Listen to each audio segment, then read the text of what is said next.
Byrjum þar bara. Ég var að spyrja það út í heilsuna. Já. Svo það gerist reglulega, sagði þér. Já, sko, ég kannski að gerist, já, hugsað tilbaka, maður ekki nógu, hefur ekki verið nógu, sko, haft vit fyrir það, sko, að passa sig á því að fara ekki í svona hálfgert burnout, sko. Það hefur gerst alveg nokkuð skipti. Já. En það svolítið síðan. Það hefur gerst síðast. Já, ég svona, maður alltaf að reyna að hvíla sér á milli.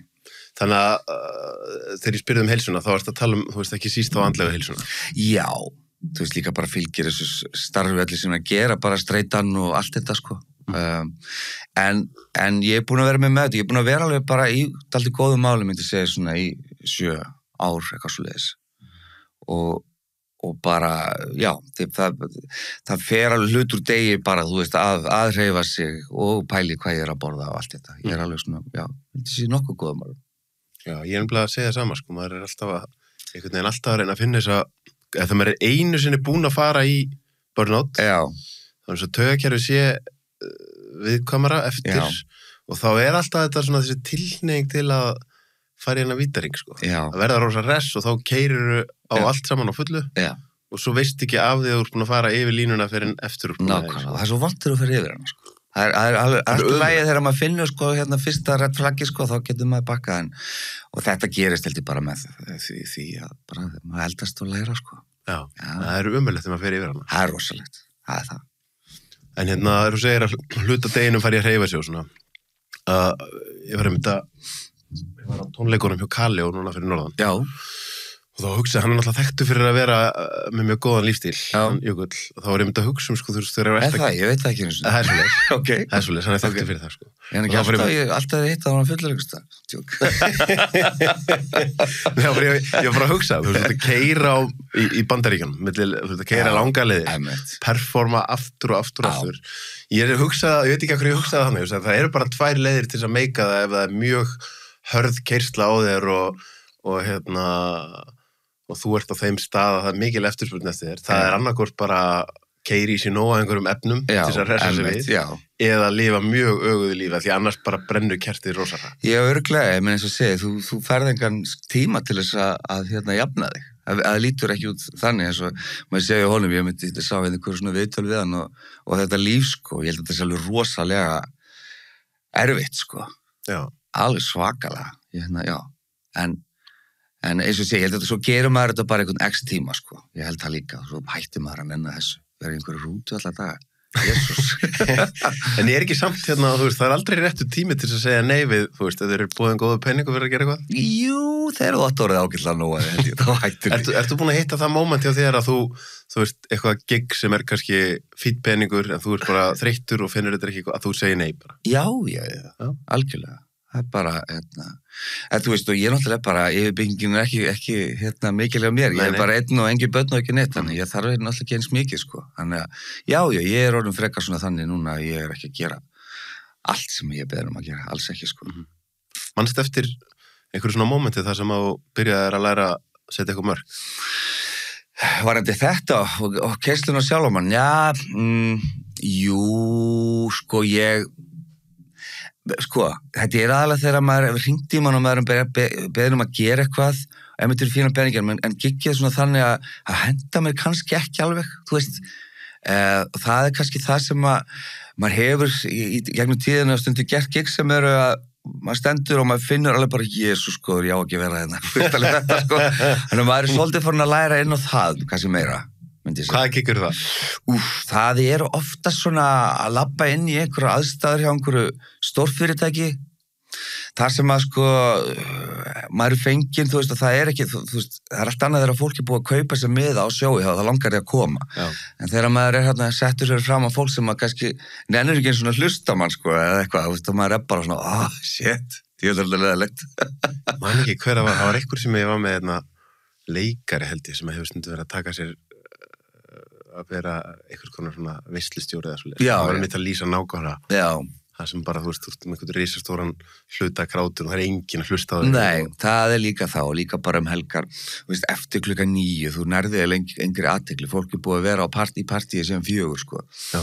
Þannig að þetta er svona alls konar, ég er búin að vera líka mikið veislustjórn við Jakobinum og minnst alveg gaman að gera það með honum, en ég svona minna í, þú veist, ég ekki svona nætubröldi. Þannig að ekki á böllum eða neitt svoleiðis, ég alveg hættu því. Og það þá bara, þú veist, bara fólk farið á ákveðnum tíma og... Já, aðalega konur. Það eru svakalega, það eru svo aggressívar, sko. Það alveg rosalega, bara fyrir ekki þess stelpur, sko. Ég hef heyrt það sama, sko. Ég áður mitt einn vinur minni samkynniður og hann segir, fegin að vera samkynniður, konur vera svo aggressívar þegar það eru konar vel í glas. Nákvæmlega, ég meina, ég skildi ekki, það veit alveg, það er ekkert að fara að gera, sko. En já. Ég ótt hugsað, ef ég væri að vinna við eitthvað svona, ég myndi ekki vilja eftir miðnættis stemningu. Nei, það verður, þú þarft eiginlega að vera bara sama stað, sko, til þess að nenna þig, sko. Það maður bara vera búin að drekka síðan fyrir. Helst, sko. En Er var eitthvað svona moment þar sem þú, að því fyrst þegar fólk að byrja í einhverju svona performansi, þá getur þú kannski ekki verið að cherrypicka endilega það sem að þú vilt, og þá þarftu kannski að samþykja. Veist, var eitthvað tímabil þar sem þú þurftir að vera að taka svona gig og fattaði síðan bara, þetta ekki? Ekki svona, ég fæ ekki svona tilfýringunni ég þurfti að gera, það bara, maður var kannski svona ballastúsi bara í gamla daga, sko. Ég meina, þegar ég sé gamla daga, þú veist, fyrir, eins og kringu þegar að vera í Eurovision, þá var maður í hljómsveit og svona, þá maður meiri þessu, en í dag, mér líður ekki þannig eins og það hafi verið eitthvað svona rosa eitthvað ákvörðun, sko. Nei. Hvernig byrjaði þetta höður að fara í tónlistina? Veist, hvað? Ég bara byrjaði rosa ungur, ég byrjaði að spila trommur þegar krakki, bróðir minn atvinnutrommari, Hallekulli, var í stjórninni og fylgdi á svona böndum og æðislegu trommari og hann kendi mér að svo trommur og svo fór ég að læra gítar og hljómborð, svo bara fyrir slistni fór ég að syngja, það var mikið á svona músík á heimilinu, mikið svona, alltaf kveikt útvarpinu og gestur Einar í lottinu og rástu og allt þetta, sko. Hann foreldrar mínir eru, sko, ég kem seint, ég síðastur, sko. Og ég myndi segja bara músíkin hafa alltaf verið, bara svo stórpartur af mér, sko, frá því að krakki. Og svo bara svona úlingsárum fær maður að koma fram og fær fyrsta borgaða gigi fyrir 30 ára síðan, akkurat 95. Verslunarmerki, kom ég fram með stjórninni Verslunarmerki, fyrir austan og vopnarskaki og eitthvað og svo bara held þetta einhvern veginn áfram, sko. Ég ætlaði mig ekki að vera söngvari, ég ætlaði bara að vera trommari, sko. Svo einhvern veginn og ég á trommusett og ég spila alveg ennþá. Hvað hver er lykillinn að viðhalda ástríðinni í, þú veist, þegar maður er í einhverju svona list og Það er að hafa tíma til þess að, þú veist, bara vera einhvern veginn með sjálfsögðu, þegar maður eins og maður tala að keyra sig ekki út, sko, þú veist, ég held að, og þetta er alveg þekkt meðal minna vinna á kollega, sko, þú veist, þetta er svona, við þurfum að taka góða pásu frá öllu, frá því að líka koma fram og allt þetta, bara, þú veist, að anda, sko, því það maður er alltaf í einhverju svona smá hlutverki og þannig, ég held að það sé akkurat þannig bara, og maður lærir þetta bara einhvern veginn eftir því sem maður er lengur í þessu. Hennar balans, það tekur smá tíma, sko. Þegar ég var að gera heimildamyndin fótboltalandsliðið, þá var allavega 2 sem voru að tala það, þú veist, að þetta er draumur allra þegar eru ungi strákar að verða atvinnumenn í fótbolta. En svo þegar þú byrjar að fá borga fyrir það, þá voru það gaman fyrst, en svo einhverjum punkti verður trikki að sækja gleðina sem var þegar þú varst ekki að fá borga fyrir það. Og þá, einhvern veginn, ég held að mannsheilin virki svolítið þannig að þá ert að gera þetta bara af því að þú vilt gera þetta. En ef þú ert farin að fá borga fyrir þetta, þá veit heilin í þér ég er líka aðeins að því að fá borga fyrir þetta. Og svo ertu búin að gera það lengi, að þá einhvern veginn ég veit ekki, ég oft verið að hugsa þetta, bara með það sem ég er að gera. Hvernig getur maður náð í, maður er kannski komin í einhverja stöðu þar sem maður er að fá borga fyrir eitthvað sem maður einu sinni hefði bara dreymt að fá borga fyrir og svo ertu komin í þessa stöðu, þá er svo auðvelt að byrja að fara að leiðast þetta. Ég veit, emmitt, það var kannski keppi, sko, að komast á þann stað, þú veist, og hvað er næst, sko. Ég skil, þetta er svona, ég veit ekki, ég held að sé líka bara fólki sem er að vinna með. Það hefur náttúrulega gríðarlega áhrif að hversu mikið og gaman maður getur hrætt af þessu, sko. Þannig ég er líka náttúrulega ótrúlega heppinn með það. Frábært fólk sem er að vinna með. Þannig ég er búin að vera lengi, ég stofnaði náttúrulega félag síðan og hefur náttúrulega mjög virkur í tónleikahaldi og Þannig að þetta búið að svona, það var svona óvænt átt, sko, út frá öllu einhvern veginn. Þannig að já, þetta búið að mixa saman einhvern skemmtilega einhverjum og svo fjölmiðlar og útvarpi og, já. Hvernig finnst þið það? Geggjað, ógeðslega gaman. Elskar bara að tala við fólk og opna síman og bara einhverjir út á traktundum út úr túnni, sko, bara að segja manni frá mjög svo hversdagslegum hlutum. Það eitthvað svo dásalegt við það, sko. Og finna þörfina að ringja í útvarpi og segja frá því, þeir sem líka alveg bara geggjað. Hvað sér að finna? Bara þörfina, þeir að ringja í beinu útsendingu í útvarpi, svona fólk sem bara ringir út á landi og bara, ég bara út úr túnni? Já, flott hjá þér. Mér finnst það geggjað. Já, gaman að sko, að því þú veist, nú eru neysluvenjurnar hjá fólki að verða svo svona með fjölmiðla, þetta er búið, að því ég er náttúrulega búin að vinna við fjölmiðla síðan 2004. Já. Þetta er búið að breyta svo mikið og það er eitthvað svona einmitt við að kveikja á útvarpi. Þú veist, því í dag er þetta bara mér langar að hlusta á hvað fólk tala, ég get valið öll podcast í heimi. Já. Mér langar að hlusta á tónlist, ég með alla tónlist, ég hef allt inn í sama appinu. Akkurat, já. Og þá kemur þessi spurning, akkur ætti ég að láta einhvern annan velja þetta fyrir mig og vera svo að hlusta á auglýsingar á milli. Og hringja í útvarpi og biðja eitthvað lag. Einmitt. Bara settu það bara á. En það er eitthvað svona krútleg nostalgía við þetta. Já, það er það. Þetta er svona einhvers konar, eins og bara líka taka þátt í línulegri dagskrá, sko, bara og eitthvað sem er að gerast núna, þú veist, stilla í dag og horfa að frétta klukkan 7 í beinni, þú veist, ég reyna að gera þetta, mér finnst þetta bara fastu punktur í deginum, sko. Horfir á fréttir? Alla daga. Ég hef ekki hort á frétt, sko. Í alveg, ég elska fréttir. Ég bara sjúkur í það. En ég reyndar einmitt, sko, þegar ég sko kveikja á okkur og svo leys, þá horfi ég á það svolítið sem bara, eða þú veist að því fréttir eru svona eitthvað sem við, og nú segi þetta hafandi sjálfur niður sem við göfgum sem svona, þú veist, það er rosalega mikilvægt að fylgjast með fréttum, en ég horfi líka bara á þetta sem afþreyingu. Já, ég ger það líka. Bara hluta deginum að stilla fréttinnar á okkur ákveðnum tíma og svo endar þetta á okkur krútlegri fréttum. Jú, pandabjörn. Einhverja pandabjörn eða krakkagi á öndunum eða þetta er, já, ég er alveg saman, þetta er svona viss aðþreyingar, en svo bara líka einhvern veginn svona bara gaman að fylgjast með, skilur við, vera svolítið, já, með smá putta á púlsum, líka þegar maður er í útvarpi, það er maður mjög stælu bara nöðsilegt að það er svona fylgjast með því sem er að gerast. En tónleikahald, hvað hvernig er að vera tónleikahaldar á Íslandi? Það er bara mjög skemmtilegt, ég byrjaði svona einhverja svona, já, það er svona 17 ára síðan, 2008, það held ég svona fyrstu svona stærri tónleika og stofna félag, við Grétar Örvarsson stofnum þá félag sem heitir RIG og síðan tekjum við félaginu árið síðar og held áfram og ég var eftir að Harpa opni, ég var svona fyrsti til að halda svona sjó í Hörpu í nóvember 2011 og þá tæmdi ég bankabókina mína, ég átti 1,5 milljón og keypti bara auglýsingar og seldi upp 4 sjó og 1 sólarhring og dansaði stríðsdans heima hjá mér, fiskinn sem ég egnaðist pening. Það er svoleiðis. Það var ótrúlega skemmtilegt og svo gekk það sjó, það er ennþá í gangi og við erum að fara að gera það næsta ári og bara, það er svona, og ég er búin að vera með svona nokkur svona sjó sem að hafa verið bara í fullum gangi og núna síðast Villa Vilsjó, ég var að syngja lögin hans í mörg ár og og þetta er einhvern veginn bara legstur fyrir og bara er svona klassist einhvern veginn og gengur alltaf upp og svona jólinn og þetta er, ég hef ógeðslega gaman að þessu, þarna er sko ástríðan mín, tónleikahald og taka á móti gestum og láta þau svíf út sko einhverju bleikuskíi, það finnst mér ógeðslega gaman sko. Það vantilega þægilega þegar þú ert búin að vera að rúlla einhverju lengi en fyrsti mitt, þetta er alveg mörg horn að líta. Já, þetta er svona yfirsýn og líka bara, þú veist, þú ert að vinna með kolleguðinum og það er verið að raða lögum og fólk og það þarf allir að vera ánægðir og en þetta hefur gengið nokkurn veginn allt saman upp. Alltaf einhver smá núansar en það er bara, þetta hefur leist allt saman.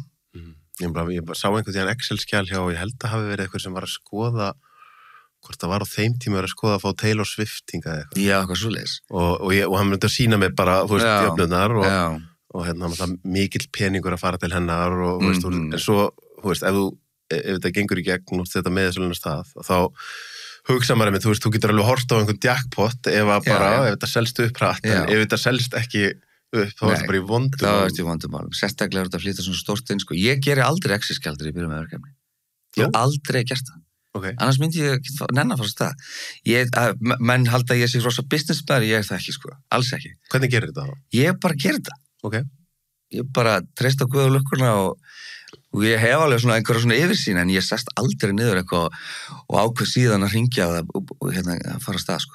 Byrjar þó kreatífa endanum að þú veist bara hvaða artista vil ég fá, hvernig vil ég hafa þetta og svo bara skoðar þó í seinni stigum hvort það gangi upp peningulega. Þetta leysist alltaf einhvern veginn. Já, það allavega, sko, ég veit ekki hvað sem fáralt því að flestir náttúrulega gera þetta að fara, þú veist, í viðburðarstjórn og allt, það alveg verið að læra eitthvað svona, líka strúktúr og svona, ég bara, það deyr bara eitthvað inn í mér ef ég byrja þarna, sko. Það einhvern veginn þannig.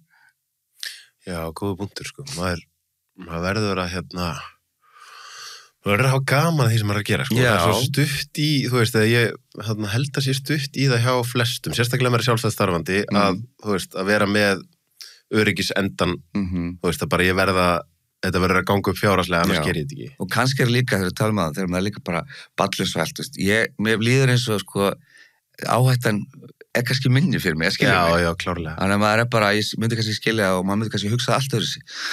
En þetta hengunin hefur allt saman gengið. Og þá getur hugsa bara, ok, þá þarf ég bara að vinna eitthvað eins meira þarna og græja, skilja. Þetta hefur allt einhvern veginn leyst. Hvað maður langaði að spyrja þess að þú varst að tala um fréttunarráðan.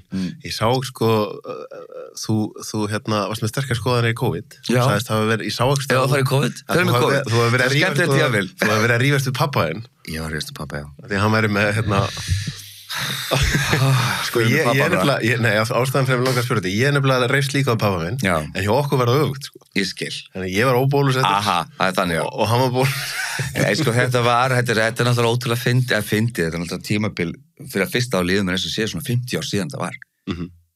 Fyrst ekki Mér líka. Ég líði mjög eins og þetta hafi bara, ég man alltaf eftir þessu, það er svo stutt sem við vorum bara með grímur á okkur hérna. Og auðvitað náttúrulega bara, þú veist, það sem var erfiðast við þetta var náttúrulega þessi svona þessi svakalega einverða, maður var einhvern veginn þurft að, þú veist, í ofanarlag maður gæti ekki komið fram með hann eitt og unnið og svo kemur svolítið lækur og það er bara, þú veist, þeir sem eru óbólusettir 5 sinnum líklegir til að enda á spítala og þeirra, náttúrulega, það var fullt á lokast allt og allt þetta. Ég var svo brjálega pappa því að hann fór ekki í bólusetningu. Alveg, hann er hann áhlattur? Hann er bara búm, sko, þú veist, það var sikvað fór í töðanamur. Og við náttúrulega rífumst eins og hundraköttur og, þú veist, ég myndi ekki að segja, og hvað ætlar það svo að gera þegar þú veikust? Þú ætlar að leggja það á okkur og svo náttúrulega gerist það. Þú erum fárveikur og er ekkert búin að jafna sig það. Er það svolítið? Já. Og en það er ekki COVID að kenna, hann er alveg viss um það. Þannig að það sem gerist á þessi tíma er það að ég í þessari að því að ég var bara hundfull við hann, sko. Það er fyrir svona þráður í gangar, hvað samfélag sem er í gangi sem sem ég bara ritin og segir bara, þú veist, að allir að skildast að fara í þetta og, þú veist, og allt bara tek bara eitthvað þennan pakka, þú veist, náttúrulega basically er ég í svona einsteina baunum svo hann, sko, það er bara þannig, þú veist, ég var ekkert eitthvað pæli einhverju, þú veist, heldar þannig mynd, skilur en þetta var, það var og er ennþá fólk sem situr fyrir mér gjörsamlega út af þessum ummælum, sko. Er það svoleiðis? Já, bara og tímabili bara innbásið, þetta voru bara, þú veist, ég bara nenni ekki, sko, að gefa þessu fólki plattform, sko, út á við, það líflagshótanir og allir pakkin, sko. Er það svoleiðis? Gjörsamlega styrla. Af því ég hugsaði mitt, sko, þegar ég var að ræða þetta við hann, ég hef átt 2 svona moment, annars var með mömmu minn og hins var með pappa minn. Já. Með mömmu minni var það þegar ég var búin að vera að ferðast mikið eða talsvægt í múslimaheiminum fyrir einhverjum og svo var ég einhvern veginn að tala þú veist, hvað þetta væri bara mikill misskilningur í fréttunum og hún er ósammála mér, sko. Já. Svo allt í henni kveikna svona ljós. Já, ég náttúrulega ekki kona. Þannig að þó ég sé mér rosa góða reynslu þarna, ég myndi örugglega sjá þetta með sömu augun og hún ef ég væri kona. Þannig ég svona einhvern veginn fattaði, þú veist, ef við erum að eiga díalóg og við erum ósammála, þá er gott að, þú veist, byrja strax á að setja sig í spor hins. Já. Og saman pappa mér, við vorum, þú veist, að ríða og svo ég segi, ok, þú veist, hann er 70 og með asma og meðan að ég er ungur og tel mig vera hraustan með gott ónæmiskerfi, búin að fá COVID, veiktist ekki mikið og bara held mitt mótefni er allavega jafn gott á bóluefni. En einmitt, þú veist, ég væri örugglega með sömu skoðun og hann ef ég væri hann. Þessi þáttur er áskriftaþáttur. Inni á sölvitryggva.is fá áskrifundur aðgengi að öllum útgefnum þáttum, aukaefni og nýjum þætti í hverri viku.